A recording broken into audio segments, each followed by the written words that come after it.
From where I'm sitting, this is the last time the company can hike its prices without a significant upgrade in design or camera performance. That's how I closed out my review of the last OnePlus smartphone, the OnePlus 5T, released in November 2017. Well, wouldn't you know it, the OnePlus 6, announced moments ago, features an upgraded design, better camera specs, and yes, a little price hike to go with them. I'm Mr. Mobile, and this is a quick look brought to you by dbrand.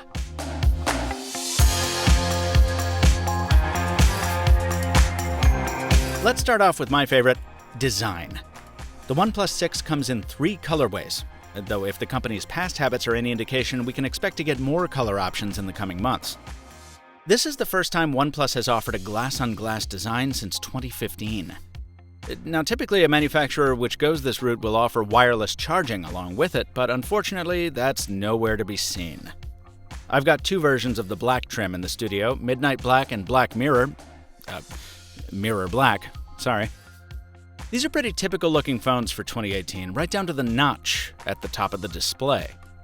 If you want to spice it up, you can still buy cases directly from OnePlus with finishes from faux wood to the classic sandstone, which traces its roots all the way back to the OnePlus One. This year there's a new entrant as well, a wraparound rubber case with a ballistic nylon backplate that reminds me of Motorola's Droid Turbo. This is the way to go if you want a rugged look and feel. And speaking of, OnePlus says the 6 was designed to be, quote, water-resistant for everyday occasions. Don't get your hopes up there. There's no IP rating, which presumably would have added cost. So the company makes clear it's talking about puddles and rain showers, not any kind of immersion. Heading inside, and inside the phone, the internals are just what you'd expect from OnePlus. Raw power to the point of absurdity. A Qualcomm Snapdragon 845 backed up with up to 8 gigs of RAM is overkill, to say the least. That's not really new. The OnePlus 5T had the same option, and a bunch of the other specs will be familiar too, from the battery capacity to the dash charger that keeps that battery topped up. The biggest improvements have been to the display, which grows in size from 6 to about 6.3 inches, thanks mainly to the notch, and more importantly, the camera. Optical stabilization makes a return to the main shooter, having been omitted from the last 2 phones, and yet again, OnePlus changes up its strategy for the secondary camera. It's not for zoom or low light this time, but exclusively to help out with portrait mode. The bigger improvements are in video, with support for 4K 60 and slow-mo recording up to 480 FPS. Stay tuned for more testing on that front, as I haven't even been using this phone long enough to move into either of its SIM slots. I'm also not yet allowed to talk about some things, like how the notch plays with apps. That'll have to wait for a full review coming soon.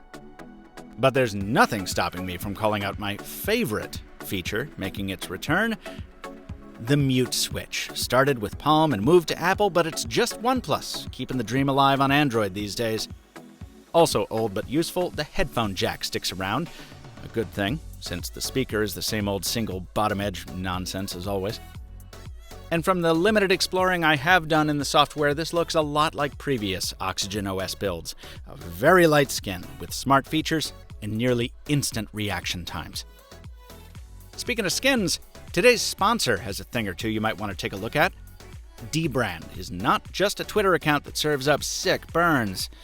It's a company that makes the best darn vinyl skins you're gonna find for your smartphone.